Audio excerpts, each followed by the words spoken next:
Assalamualaikum warahmatullahi wabarakatuh. Saudaraku yang semoga selalu dalam lindungan Allah. Kadang kita tuh suka banget ngomong, tenang aja, Allah Maha Pengampun.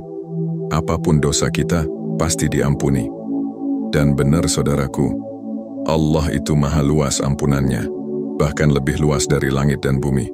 Tapi masalahnya, kalimat itu sering kita pakai buat menenangkan diri, bukan buat mendorong kita untuk berubah.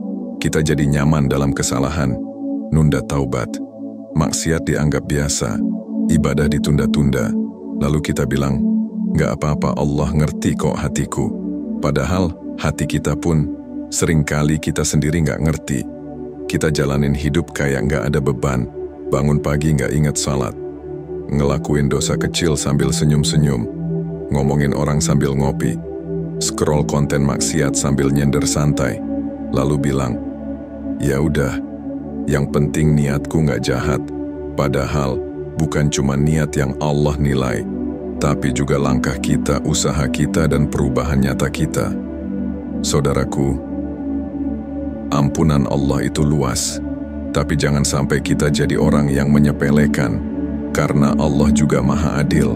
Setiap perbuatan kita ada hitungannya, bahkan niat yang tersembunyi pun Allah tahu.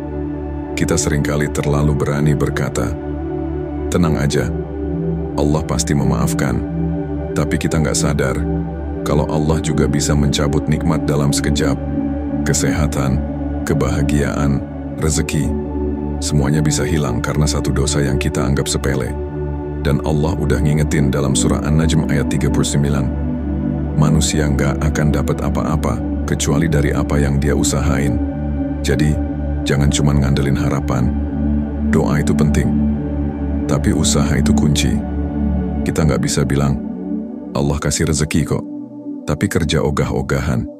Nggak bisa bilang, Allah kasih hidayah kok, tapi kita sendiri nggak pernah nyari ilmu, nggak pernah buka Quran, nggak pernah datang ke majelis ilmu, nggak pernah dengerin nasihat, nggak pernah nundukin kepala buat sujud. Saudaraku, hidup ini bukan soal merasa cukup, tapi soal terus belajar buat jadi lebih baik. Dan setan tuh cerdik banget. Dia nggak selalu nyuruh kita buat berbuat dosa terang-terangan. Kadang dia justru bilang, "Kamu udah baik kok. Kamu nggak perlu berubah. Kamu udah lebih baik dari mereka." Dan saat kita mulai merasa lebih baik dari orang lain, itu titik di mana kita sebenarnya udah jatuh. Imam Al-Ghazali bilang setan paling suka sama orang yang ngerasa udah suci.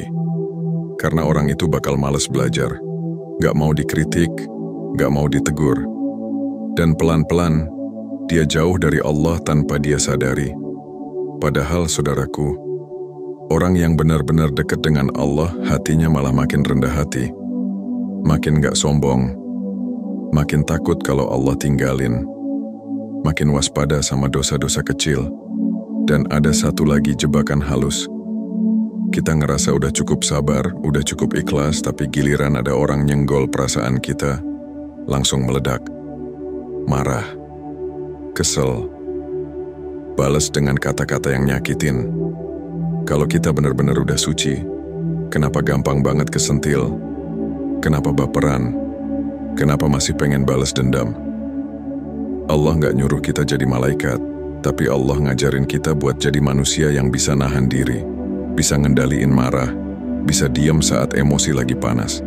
Dan itu bukan hal kecil. Di surah Ali Imran ayat 124, Allah bilang, Allah mencintai orang-orang yang menahan amarahnya.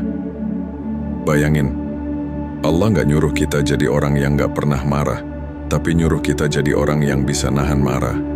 Karena itu bukti kekuatan sejati, bukan yang suaranya paling keras, bukan yang statusnya paling panjang, tapi yang bisa diam waktu hatinya lagi bergejolak.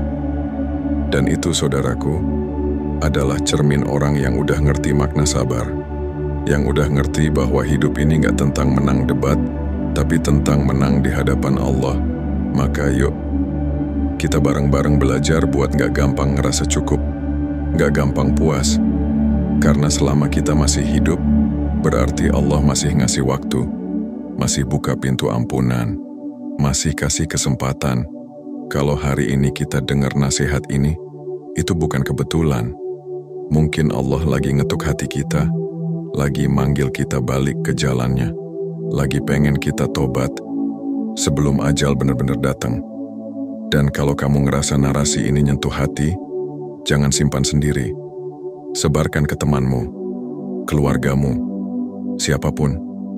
Karena bisa jadi, dari satu klikmu hari ini, ada satu jiwa yang balik ke jalan Allah, dan pahala itu ikut ngalir ke kamu.